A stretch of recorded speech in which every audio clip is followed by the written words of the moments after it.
Still on the beach nourishment project. What's update status on that? Beach Nourishment, we've, CSC has submitted the DEQ or CAMA permit. That was submitted on the 29th.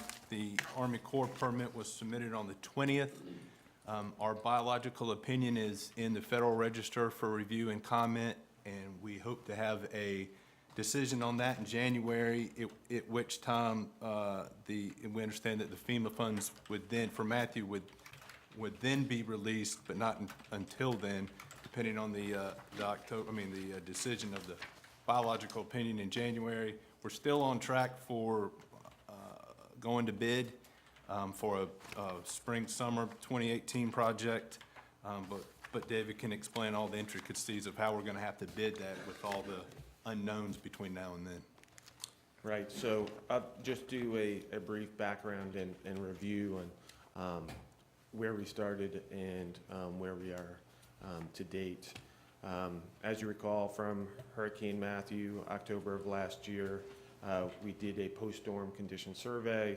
It was determined that we lost 1.43 million cubic yards of sand during that event.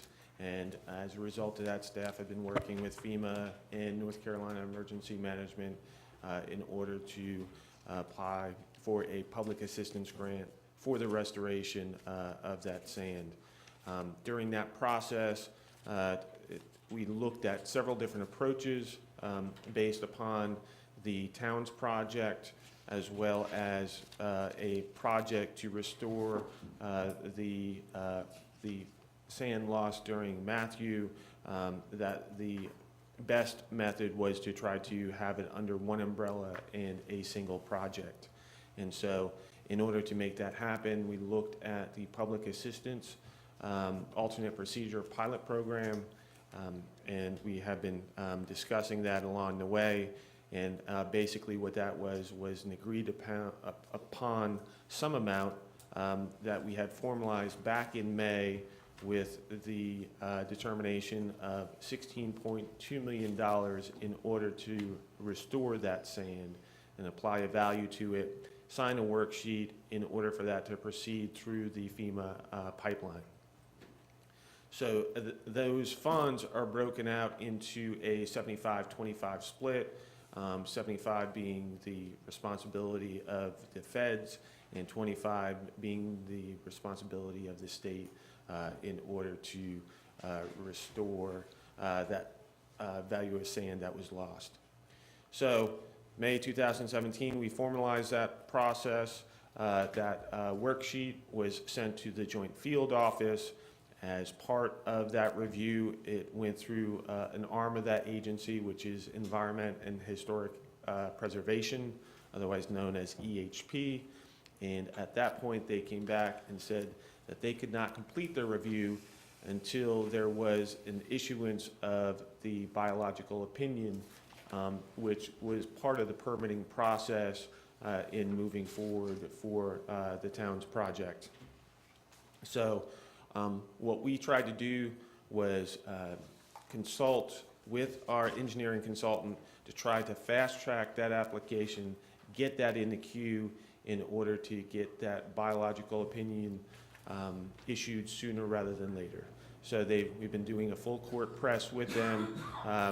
They had issued some of the pieces and parts of the application in advance to some of these agencies to get it in the queue, and the complete application for the Corps was issued back in September, as well as the second part to that application process, which is the state part, and that was applied to Division of Coastal Management back in mid-October.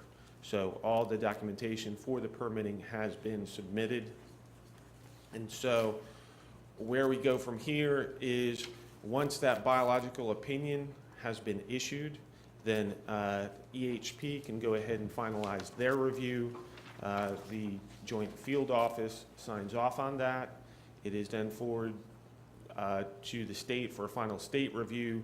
Before that is then forwarded to DC for a congressional approval. That's part of what is referred to as the $1 million queue. That time frame is somewhere between 2 to 4 weeks before we can anticipate approval through that specific process. And then at that point, the funds could be obligated and then forwarded to the state of North Carolina. So in all, we expect that process to be completed somewhere in the mid to late March timeframe. Now, would that hold up our end as far as putting this project out to bid? No, not necessarily. Once we have the necessary state and federal permits, we could go ahead and put the project out to bid. We would bid it out in a couple different ways. One would be over multiple years for the summer of 2018 and the summer of 2019. That's a very similar approach to what was taken for the original project, as well as looking at a base bid amount, which would be the town's project, and then have some add alternate amounts, which would be inclusive of the FEMA work. So we've tried to look at this, the timeframes, and how this can all be structured. I know when we get towards the back end of the project, there is going to be a time crunch, because once we get the bids in, we'll be going ahead to contract execution. We'll require board approval for that, as well as some financing approval before we can get everything finalized.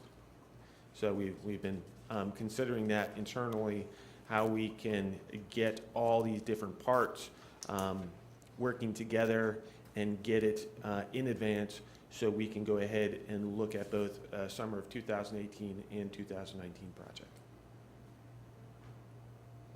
So the 2018 would be our project, 2019 would be FEMA project? No, the projects will still take place under one umbrella, and that's always been the goal.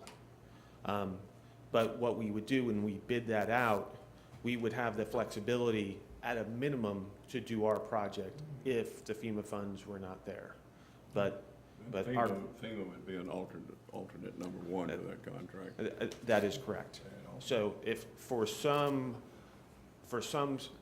circumstance where that funding was delayed long-term, we could still, at a minimum, proceed with our project and not be held up. Citizens are interested. They all want to know when we're going to do it. That's what their focus is, sooner rather than later.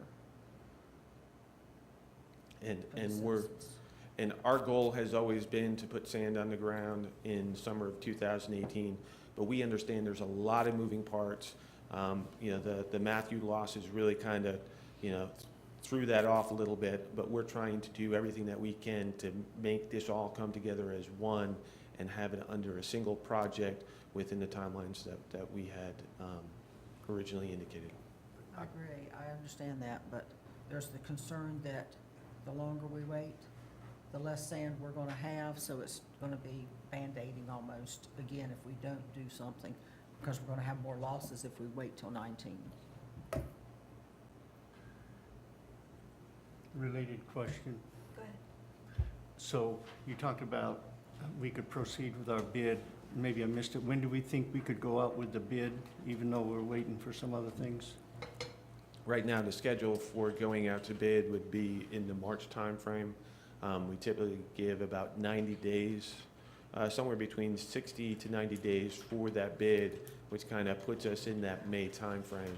And so then on the back end, like I said, there's a little bit of a time crunch to go ahead and get some of the approvals for the contract execution, board approval, and then also the financing.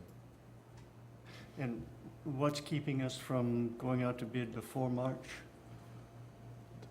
The permit conditions. Basically, the permit conditions drive the scope of the work. And there is an associated risk of going ahead and putting it out to bid with having those firm permit conditions in hand. So if you expect something 90 days, you're saying, looking at June, May, June, when would your anticipated start date be, really? The anticipated start date would be sometime in that June timeframe. Okay, so 90 days, that would be accepting the bid and ready to go in June. Right, that's correct. Worst case should be in July. Worst case, July. Yes. If the FEMA funds are delayed, and we go ahead with this project prior to knowing about FEMA, aren't we doing two stagings, and then, I mean, don't we lose the cost effectiveness? Help me understand, because they'll have to stage again if the FEMA money comes through later after we've already completed the project, correct? And will FEMA pay for staging and everything, or just sand? So FEMA and the distribution of the funds is that since it's a grant, that they're going to pay us while the work is taking place. And so even in the worst case, if the FEMA funds are delayed till that June, July timeframe, until we go ahead and make that first payment application, which, may be in the August timeframe, and we receive the obligation of those funds in that timeframe, we could still move forward with the FEMA work. Okay. Now, if the funds became available too late in the project, then we would have to look at a second project. If the funds became available where, at a point where the contractor, the dredger couldn't add that sand Right. in time, then we would have to look at a second project to spend those funds. Right, but based upon what we know and what has been indicated, that is not a likely scenario at this point. So we're looking at the better case scenario from what we've been told, having those funds up front before we go to contract with the dredging company. But I guess the point being that we are proceeding with a project as soon as possible, and that being spring, summer of 2018, regardless of the FEMA funds. We're hoping to add those on, but if not, we're still proceeding with that project. But if anybody in that queue doesn't live up to their obligation, I mean, what are our options? I'm just saying, because you got a lot of moving parts and a lot of agencies, and I'd like to think that everybody's gonna do exactly what they say, and we have names of people to hold accountable, but really, we don't. Well, So that's what worries me. I just have a little bit. spoken with staff in both our U.S. Senator's office as well as Representative Jones's office to let them know, and they all understand that the time is of the essence, and they've all offered to assist when it gets to that point where it's stuck in the queue. Okay. Thanks.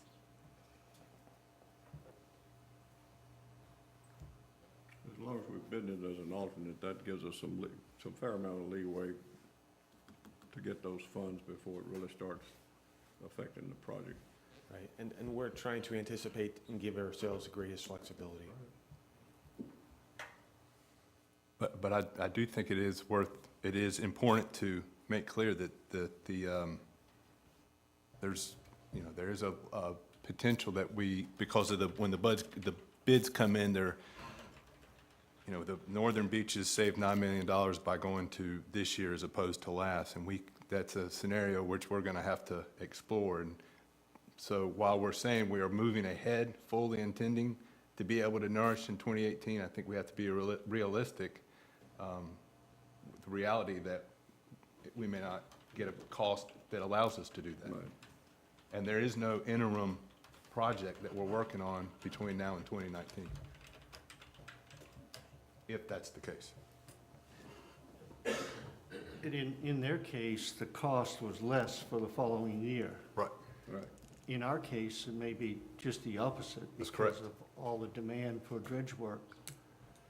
So what I'm searching for is any way that we can accelerate getting these bids out so that the dredge companies will see this as an opportunity to get work in 2018 as opposed to a delay to 2019 when they're probably going to have plenty of work and be able to charge high prices for it. And we've talked about that with our consultants, and again, there's an inherent risk there. If those conditions, those permit conditions are not defined up front, that the price that they give may not fully cover all those permit conditions, and so there could be some additional costs that are incurred, after the fact. But those may be less than the additional costs of waiting to 2019. There's a balance of risks, I think. We can't say we want to avoid risk on one hand and then take big risk on the other hand.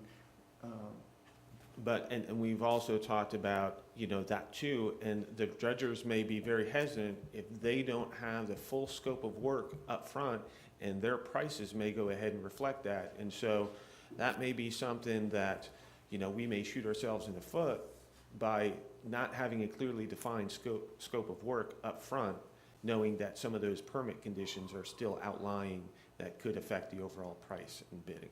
Understand. You've given us a good time schedule of how things will happen for the FEMA process. Do you have a similar layout of what needs to take place in order to get these permit conditions? Who we're waiting for, which agencies, when, et cetera?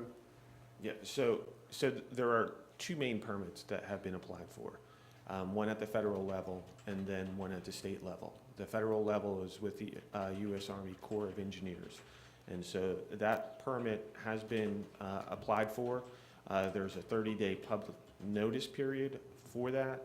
That has already been initiated. That started back on October 16th, and that 30-day comment period will expire on November 16th. And then after that, we anticipate that their permitting review will be finalized, and so we're looking at somewhere, best case scenario, December timeframe for the issuance of that biological opinion, which is the critical path, or potentially January before that is issued. And so that's the first part. The second part is the CAMA major permit application that was filed at the state level with the Division of Coastal Management. We anticipate that we could acquire that somewhere in the February timeframe right now. Yes, ma'am. The last time we applied for permits, Fish and Wildlife kept asking for extensions of time to reply.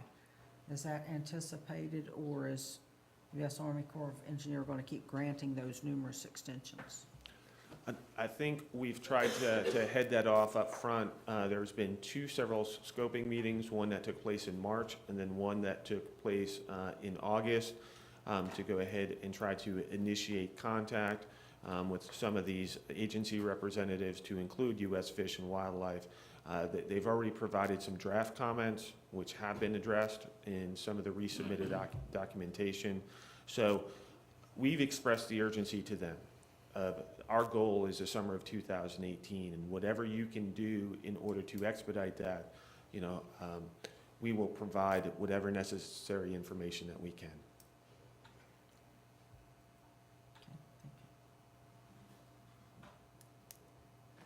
Any further questions? Yeah, just one.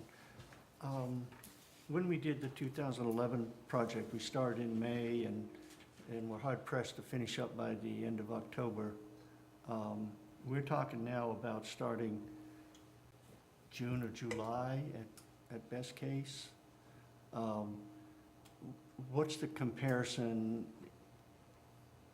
to the best of your ability, of the length of, the time frame length of the project this time, and are we going to be able to fit it in before the bad weather prevents them from continuing?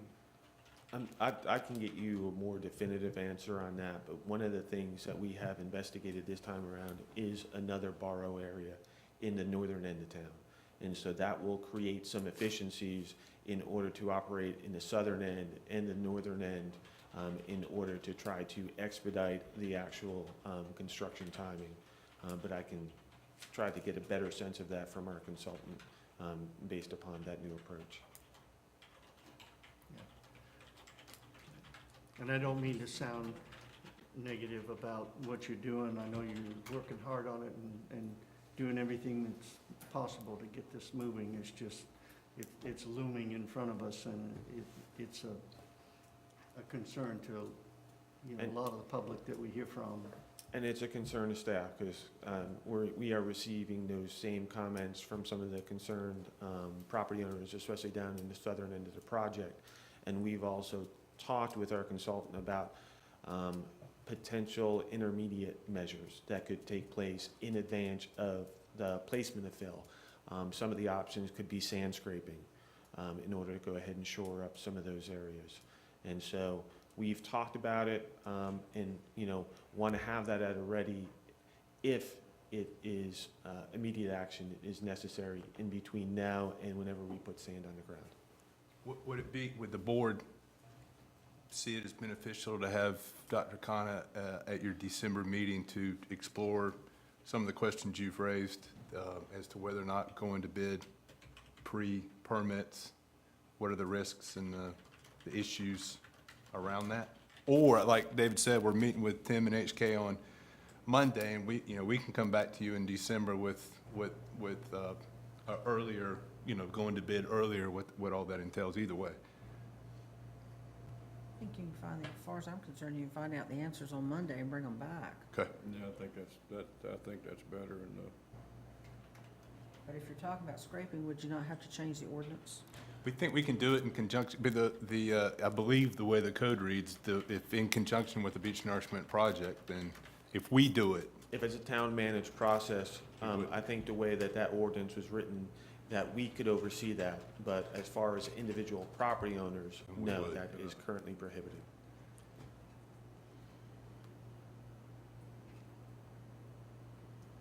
So the town would assume payment for all of that?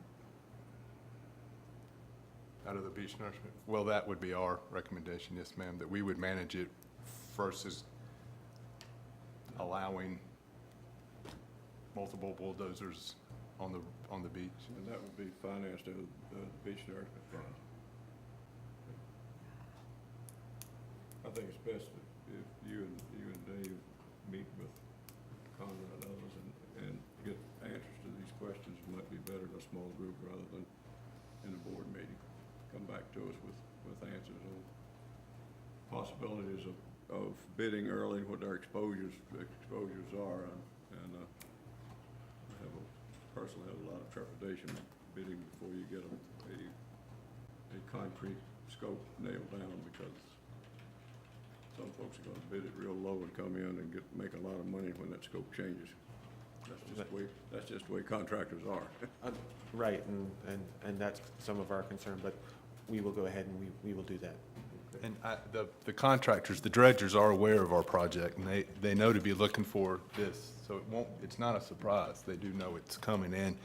Our track record for the first project was good, so I think we're not a risk as a contractee.